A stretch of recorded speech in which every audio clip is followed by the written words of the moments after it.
Hello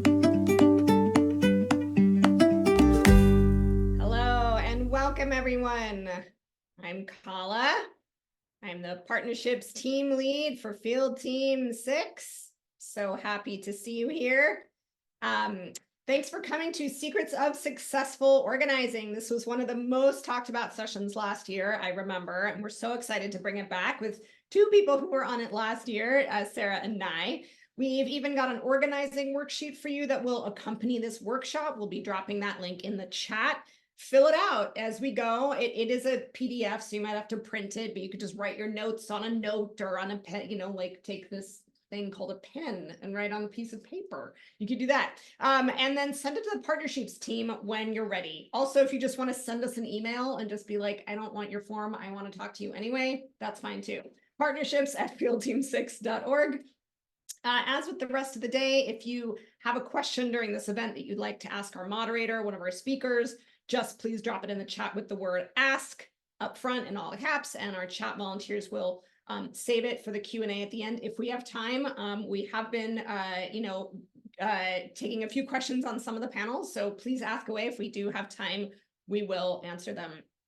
Our moderator for today's workshop, Sarah Jakle, is a dear, dear friend. She was the first organizer to join Jason when he founded Field Team 6 and helped run the organization. She's now the founder and executive director of DemocraShe, a nonprofit dedicated to empowering female identifying high school students to become future elected leaders. So please welcome Sarah Jakle. Hello, everyone, and welcome to Secrets of Successful Organizing. So I'm Sarah. Hello. I am moderating with my DemocraShe hat off today because DemocraShe is a nonprofit and Field Team 6 is joyfully and proudly partisan, which is part of the reason I am so excited to be here.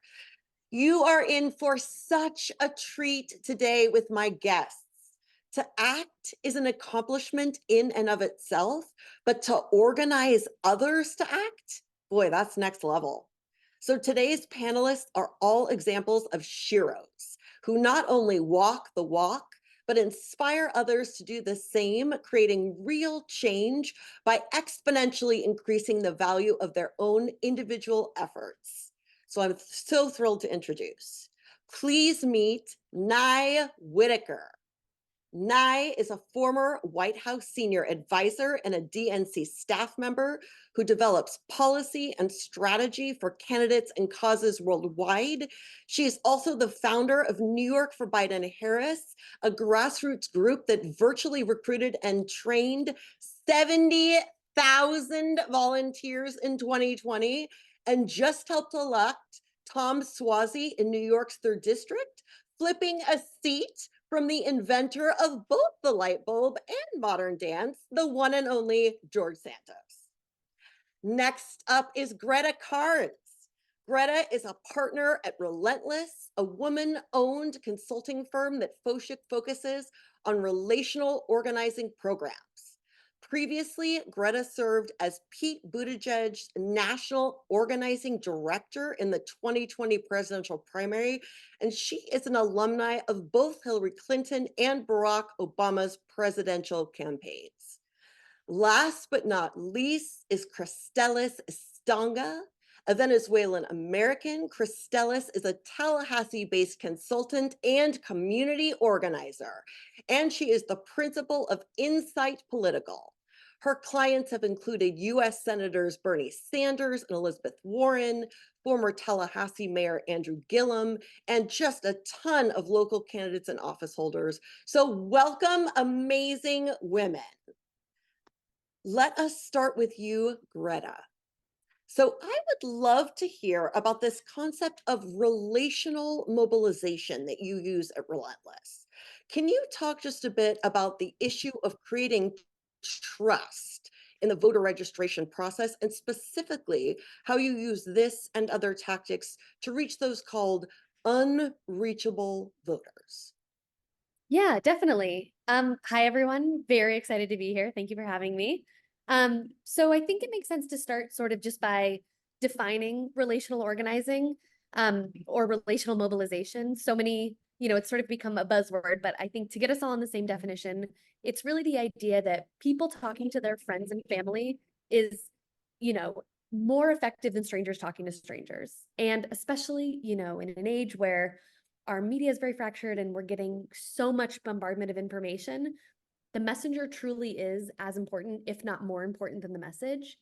We know that a conversation between people who know each other is so much more effective in so many ways. It's more effective at persuading people, it's more effective at getting people to turn out to vote. And it's also common sense, right? People, you don't make decisions on what TV shows you watch because somebody cold called you and told you to watch Game of Thrones. You hear what other people that you know are talking about and you say, oh, great, I'll be into that too.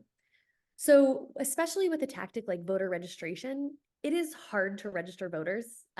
We know that. It is not like you can start from a list like we can with so many other tactics.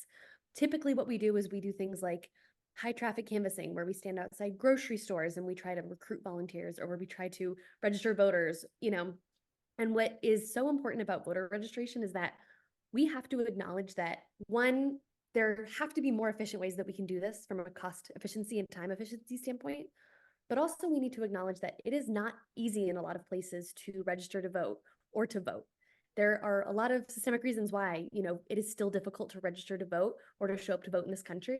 And so it does matter that the messenger that the ask is coming from is somebody that you trust.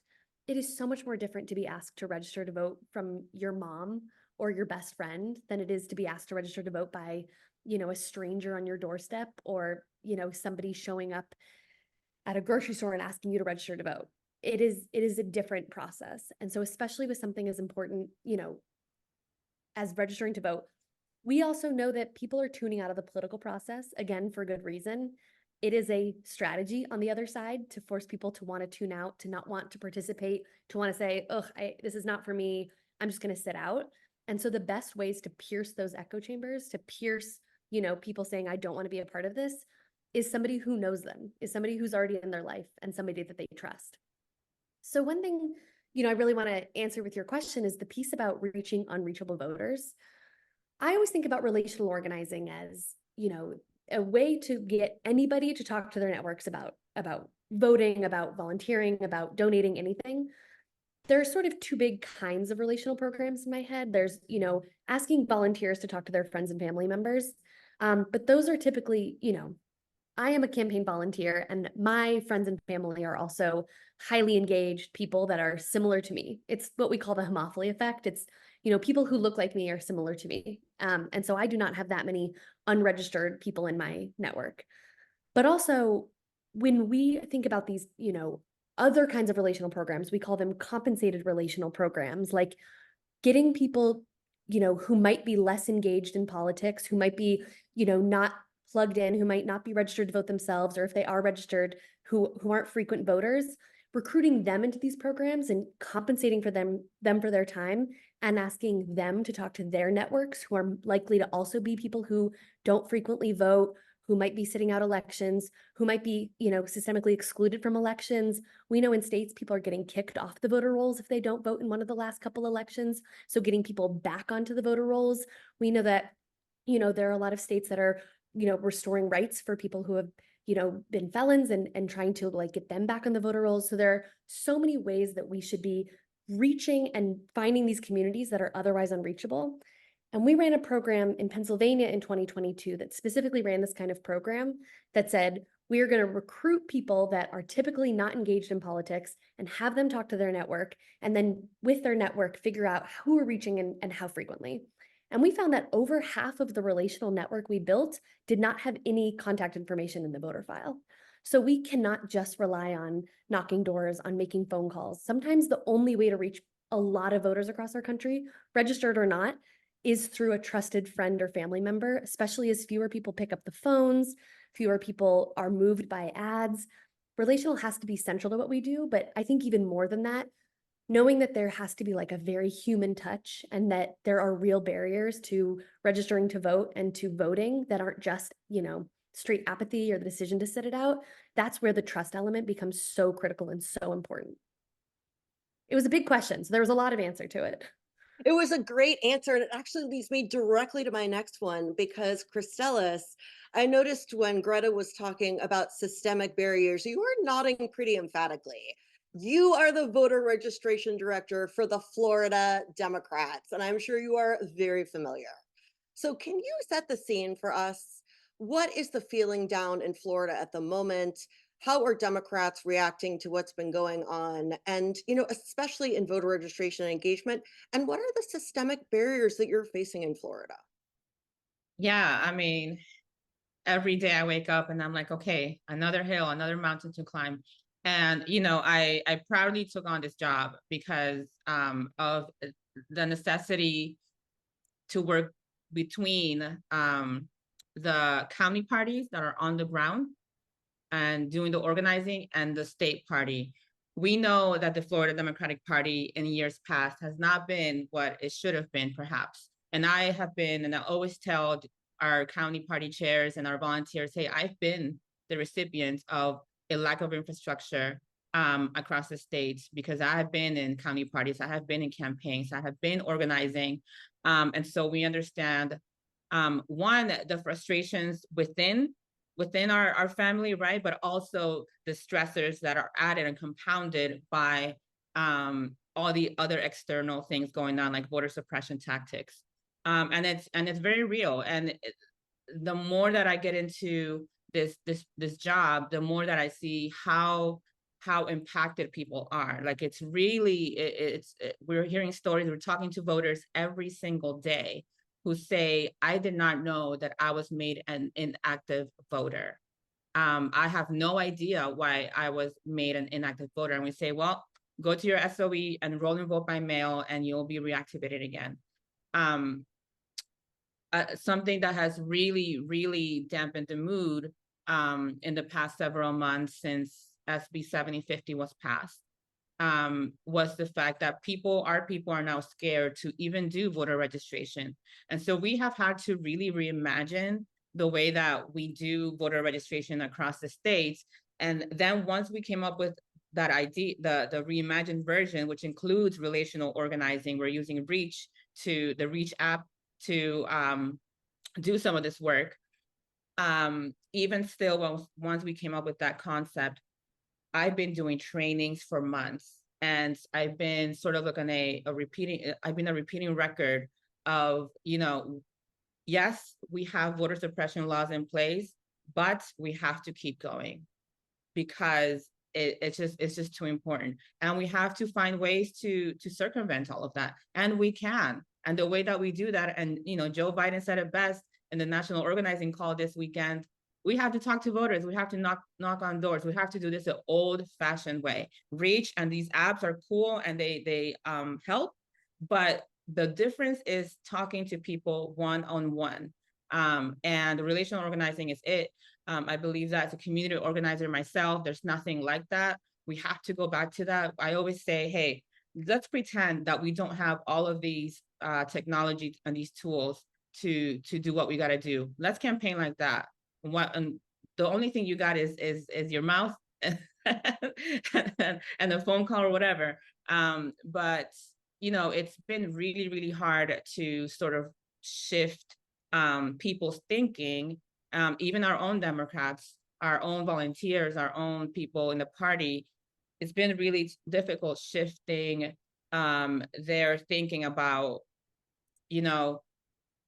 yes, voter registration has become harder, but we can still do it, and this is how. So it's been a massive training program that we've been doing for a few months. Just now, I even feel the momentum this week. This week, people are catching on, and they're saying, okay, this is important, and this is, and I get it. I get that we have to go out into our communities and do this work. It's not gonna get done. Taylor Swift isn't gonna save us, right? We are gonna save ourselves, and so we have to do this work ourselves. And they asked me, hey, Chris, how do I do it? I'll do whatever. I'll learn. And I sit with people. It takes a lot of time to sit with people and train and sort of help them shift toward what's possible. There's a lot of paradigms of impossibility. And I see myself as a community organizer who's also like at the top of the state party apparatus.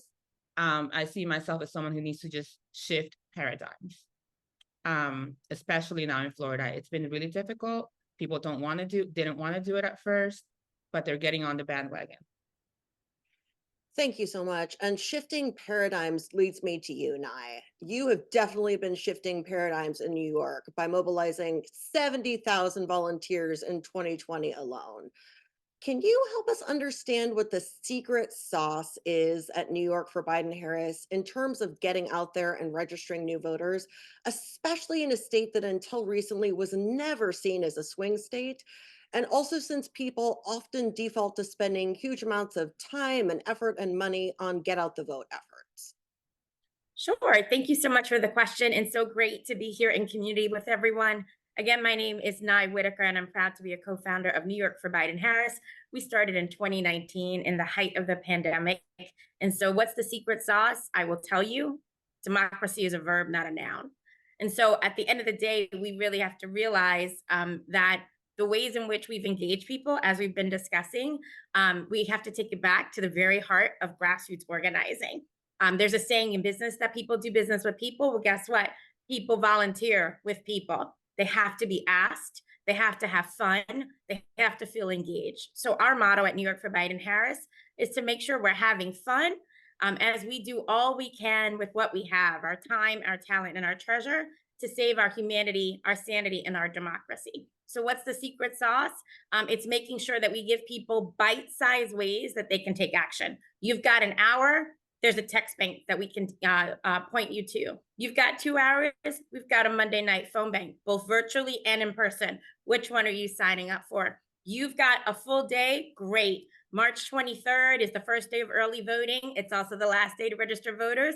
We can sign you up to go canvass or register voters to make sure we get out the vote.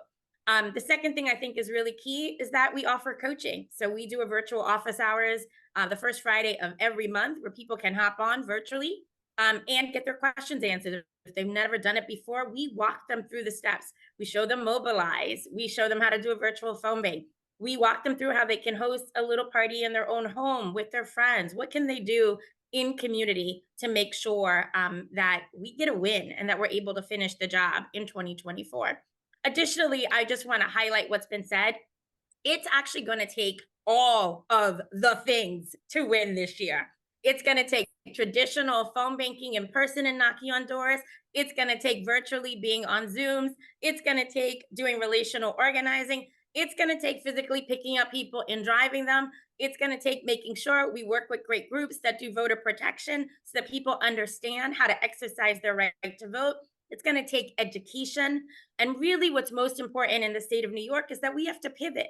New York is now a battleground. So thank you to everybody who's been working in community with us on New York 3 and all of the other races that are at stake, because the path to victory comes through New York. You can't get the win unless you get New York. So we need to do all we can in Ohio, and we need to do all we can in Arizona, and we need to do all we can in Florida and Georgia and every corner, because this is going to be one in the margins. You thought 2020 was hard? This is going to be even harder. But it's Throwback Thursday. So I just want to say, remember where you were in November of 2016. Remember where you were in the January when he who must not be named was sworn in. Remember where you were on the day of the insurrection. We do not want to go back, only forward. And New York for Biden-Harris is on board for Biden, and we are here to finish the job together.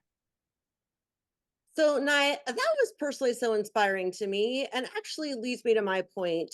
So I've been lucky enough, amazing women, to be part of some great organizations myself, including serving as the Get Out the Vote director for the California National Organization for Women and the National Outreach Director of Field Team 6. And I want to jump on to Nye's point, actually, about fun and motivation, because I want to think about where our volunteers are right now in 2024.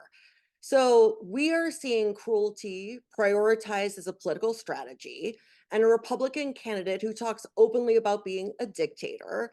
And the volunteers that I'm working with are terrified, and they are exhausted from fighting the same fight. And sometimes we think we can't act until we feel better, Or once we feel confident and less exhausted and afraid, that's when we'll take action. But I would like to jump onto Nai's motivating point and remind us of a leader who similarly faced Nazis and similarly had a country that was overwhelmed and afraid, and that is FDR. So during World War II, he said, "Courage is not the absence of fear, but rather the assessment that something else is more important than fear."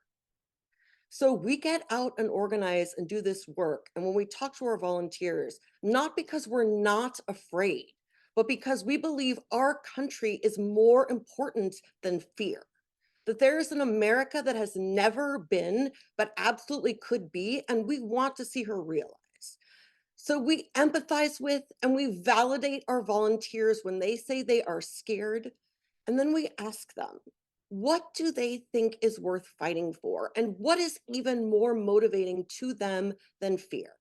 And I often ask people to put it in one sentence and come back to that sentence before they pick up the phone or knock on the door or register a voter. And seeing what we are fighting for can motivate us. So I'm going to ask everyone watching here to put in the chat, why are you here today at this summit? What are you fighting for? And why are you going to take action? And then let's crowdsource that and take that back to our volunteers. And speaking of action, we put together an organizing worksheet for all of you with our amazing, you can take our amazing panelists' thoughts, and we're going to link to that in the chat. And we have time for a couple more questions for these women that I am so honored to be here with. So first, and just like take in the chat, you guys, take in the chat. So I want to stay on the topic of registration for a moment. Why do you think it's important to include registering new voters in 2024, and especially new Democrats? Kristellys and Greta, I'm going to ask you your thoughts, and let's start with you, Kristellys. I mean, so many reasons. I think for a while, we have taken democracy for granted, right? And I think for a while we've thought that just everybody will just line up with Democrats because it's the right thing to do. We're good on the issues. It just makes sense. All the while, Republicans have done 30, 40-year strategies, the Southern strategy and all of that, to take over our state legislatures. I mean, they did it masterfully here in Florida, and we're facing now the results of a long-term strategy. And they never let up on voter registration. They never did. We did, because we think that we're on the right side of history, so naturally. But I think it's important to always be registering, because we just cannot take anything for granted. We always have forces outside who are trying to influence our communities. We think,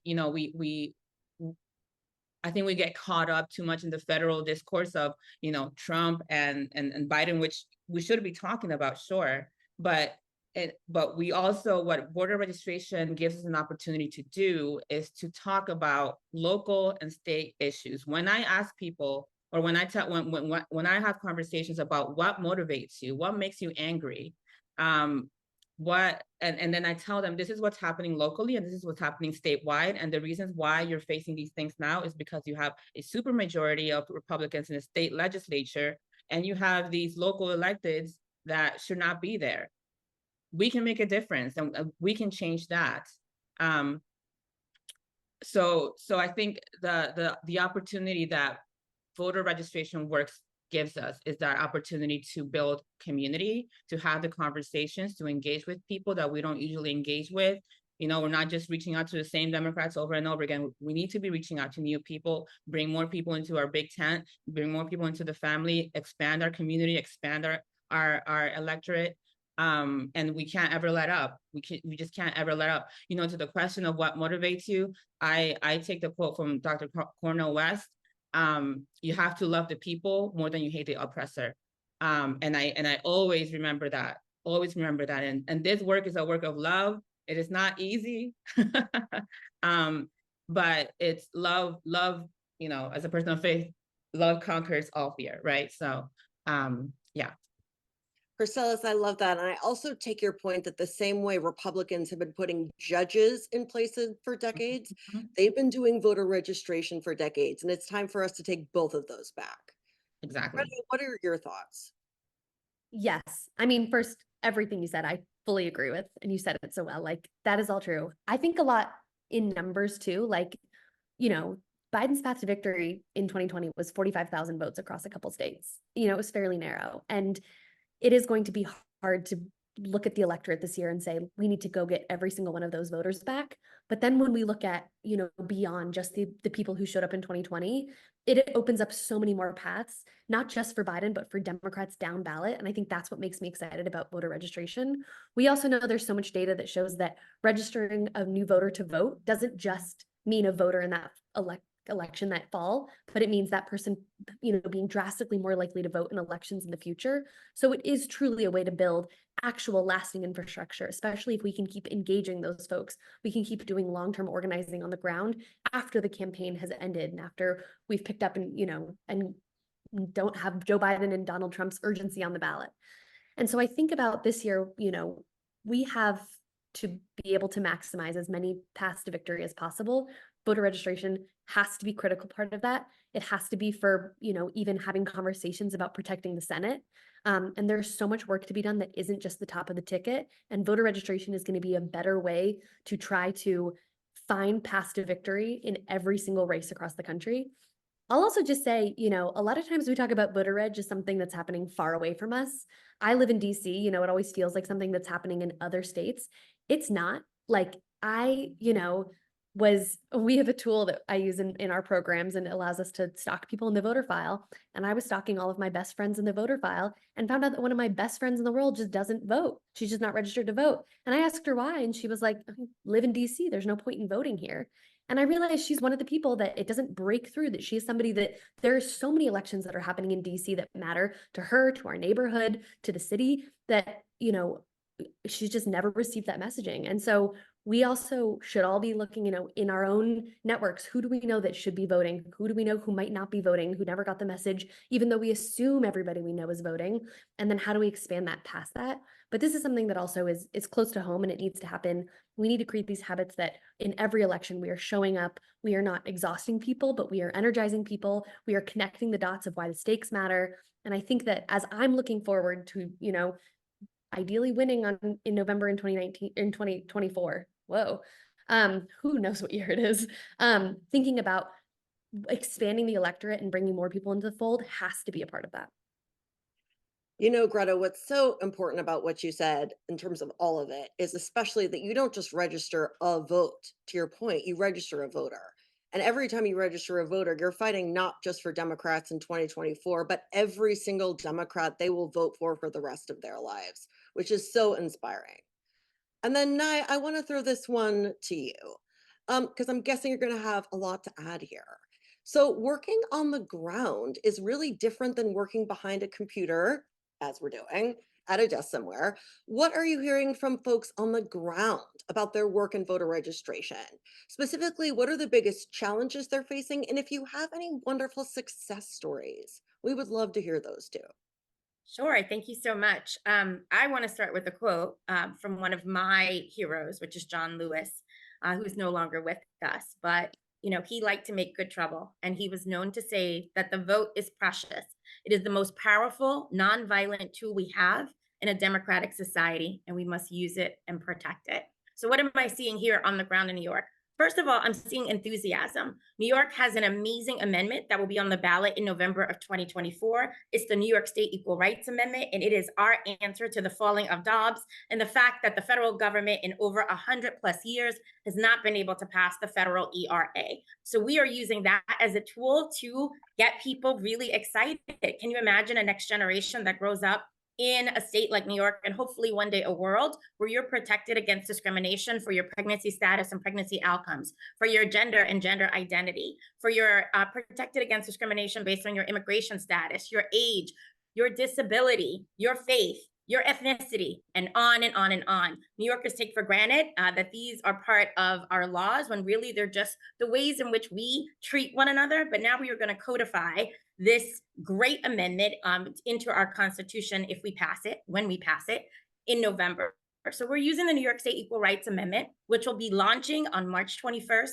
Stay tuned to our website, NewYorkForBidenHarris2024.com for details. But we are using that as a tool to go out to young people, high school seniors, college freshmen, community college students who may be transient and not connected to voter registration programs. We're using it to talk to people about the importance of registering and being lifelong civically engaged voters. We're also using it to make sure that we energize people who are registered and don't show up. We have to remember that there are people who are registered and don't show up. And this is a great tool to get people energized, people who thought that they didn't have a voice or that their vote wasn't important in the state of New York. The sun is coming in. I'm in Jamaica, everybody from vacation, calling in because that's how much I care about this work. And the sun is shining on us as we are speaking, which to me is a beautiful sign of why it's so important that we do what we do. I saw a rainbow this morning. So that to me is a good sign of what's going to happen in 2024. But I'm hearing enthusiasm. I'm also hearing what you said before, Sarah, that people are a little overwhelmed. They feel very depressed. And here's what I say. Someone once told me, if you take the word depression and you reorganize the letters, you get I pressed on. So we're going to press on by phone banking. We're going to press on by texting. We're going to press on by knocking doors. And we are definitely going to press on by registering people on every corner in every town from Main Street to Milwaukee for 2024 so that we can finish the job together and get this win. You know, Nye, I'm so excited the ERA is bringing people out to vote. And I will say the justices, when they overthrew Roe, they wrote, you know, women are not without political or electoral power. And I would like to say, no, we are not, as the women on the screen are showing very beautifully, and women are going to show in 2024. And Kala, I would love to see if there's a chance to grab some questions from the chat. Yeah, we have just a few actually. So if anyone is waiting to ask a question, has a burning desire, please ask it. But I think there's one that's really important to address, which is, what do you tell people? Actually, there are two. One, and I hope you won't mind, the lovely Claudia, if I ask this for you. But this is, I'll ask the first question first, which is, what do you tell people when they say they aren't comfortable doing whatever it is, anything? Like, what is your answer when they're like, I can't get involved, I'm not comfortable? Like, what would you say? Nye, maybe you want to start with you, but yeah, that's the question. Can you guys hear me okay? I'm getting one of those, your connection is unstable. Great. So one of the things I like to say to people, particularly people who say, oh, I don't get involved in politics, because that's usually what we hear often, is, what do you care about? Are you concerned about the price of milk? Are you concerned about gun violence in your community? Are you concerned about public education? Are you concerned about a woman's right? I mean, I really start to ask them what's interesting and of importance to them. What do they care about? What's their core values? And then I try to connect them to an action that they can take around that. So if you care about what's, you know, our kids having to do drills in schools, let me connect you to our friends at Moms Demand Action, who are part of our group, who then you can take action with. Because I find, to the point that was made earlier, people will do it in community, right? People do business with people. People will volunteer with people. The other thing I ask people that I think is really important is, what would happen if we never had a chance to vote ever again? And that to me is really the alternative. The other side is interested in taking away all of our rights. You name it, they want it gone. And so sometimes when I say to people, especially in a place like New York, where people say, oh, Dems are 3-1, why are we even worried about this? And I say, did you just see what happened with the shenanigans of that Jewish guy that got elected because people weren't watching and paying attention? Let's not do that again. And also, I don't really like to really scare people, because I know people start to talk about Hitler and everything else, and I think it does work. But in some communities, people are tired, particularly communities of color. But I remind people, my great-grandmother is indigenous. So we are doing it for the elders who never had a chance to vote. We are doing it for our children who cannot vote yet. And we are doing it so that everyone inherits a place where they are equal and their humanity and their dignity is recognized. And I think when you start to pull back the layers, you usually can find at least one thing that gets someone's goat. Someone's mad about the trash not being picked up, or they're mad that, you know, there's a speed bump on their block. And if you can really make it local, and make it something that's so doable. Oh, you're concerned about that? I'll show you how you can address that if you sign up to give me 1 hour of your time to make sure we save our democracy. A little quid pro quo never hurts. Paula, do you have another? Well, actually, before we jump by Kristellys, I'm hearing a lot of things that make me think of Florida. Dude, And I just yes, want to yes. see. And then Greta, I want to give you a chance to chime in. But first, Kristellys, your thoughts. For the past few months, you know, working with party people, I have heard, Chris, I just don't think I won't get anyone to volunteer. I won't get anyone to knock the doors. I know you're saying we have to knock doors, but our people are older. They maybe can't walk. And some of them just don't want to do it. They just don't want to do it. They're scared. So, you know, what I do with people who are sort of like the volunteer leads and people at the top of county parties and local groups and everything, I just keep talking to them. I'm seeing the fruits of the labor of those conversations right now. One of our counties, Lee County down in by Sarasota, they did a leadership training this past weekend. I didn't know about it. I zoomed in. I was like, oh my gosh, you guys are amazing. They did it because they are now understanding the difference that door knocking can make and canvassing, and they're training their people to do that. 3 months ago, what they told me is that no, Chris, no, they're not going to go door knocking. I'll be hard pressed to find anybody to do that. Now, that's a more systemic level. On an individual level, when people tell me I'm scared, I don't want to do this, I don't want to do that, I say, well, what do you want to do? What can you do? I'm a very strengths-based person. So there's a role for everyone in the revolution. I always say that to everyone who gives me some apprehension. There's a role. What is your role? Let's find your lane. And at the same time, you know what? Come with me and knock some doors. And I just have fun doing this. Again, there's a role for everyone in the revolution. And also, if it's not a revolution that I can't dance in, if there's no joy in the revolution, I don't want to be part of it. Right. So we do have to have fun, to Nice point. So, you know, come, let's knock a few doors. You don't have to say anything. Let's just watch me. And, you know, sort of taking people through that volunteer ladder of engagement, knowing that not everyone is at, you know, in the middle, or not everyone will start at that, let's go. I saw something in the chat, you know, postcarding. Sure, if that's all you want to do, I'll take it. I'll take anything you want to give me, anything. It's making that person feel like their role, no matter how big or how small, because I don't see it that way. Everything is just right. Is impactful and makes a difference, and it's something that, you know, for them will be fulfilling. So, yeah. You know, because joy is such an important point, and Nye and Kristellys, you've spoken so beautifully. Greta, I want to turn to you to share what is the most joyful thing about the relational organizing that you've mastered? Yeah, this is such a gorgeous question. Ultimately, what I love about relational organizing is that we have, you know, and I think it's important, like, I, you know, was an organizer for Obama in 2012 in Iowa. And like so much of my job was knocking doors and making phone calls. And I thought I was doing such a good job because I was hitting all of my metrics. But ultimately, you know I did not leave a lot of good infrastructure behind. I knocked doors really quickly and I raced through conversations so that I could get to the next door. And I called so many people up until and past 9 p.m. so that I could hit my goals. But I was not actually empowering people. I was not bringing people into a community. And I was an organizer in Dubuque, Iowa, on the eastern side of Iowa, and we've lost Dubuque almost every year since. It's like a red county now. Used to be like a Democratic stronghold, and now it's not. I don't think I'm like the only reason why, but what I love about relational organizing is that it really flips what power looks like, especially for how electoral campaigns organize.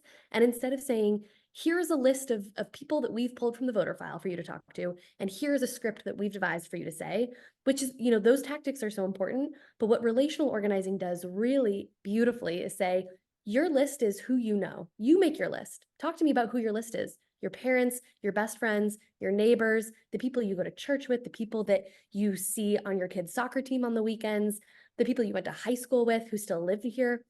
And then the script is whatever you think it is. You are the best messenger. And I remember on Pete's campaign, when we would tell people that, like, you tell me who we should be talking to. You tell me how we should be talking to them.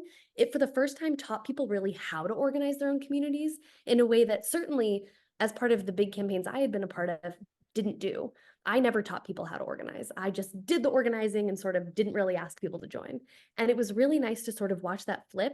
And there's so much more room for joy in that kind of organizing model, where it doesn't say these are the only tactics we're going to do, but it says any place that you are gathering people to talk about the election and to have them get really bought in and talk about the election is organizing. And that meant that, you know, our organizers and volunteers were hosting pumpkin carving parties in October in Iowa, and they were, you know, hosting cast iron cook-offs in New Hampshire during the primary. And it was so fun to watch so much more joy in the campaign because it could be anything.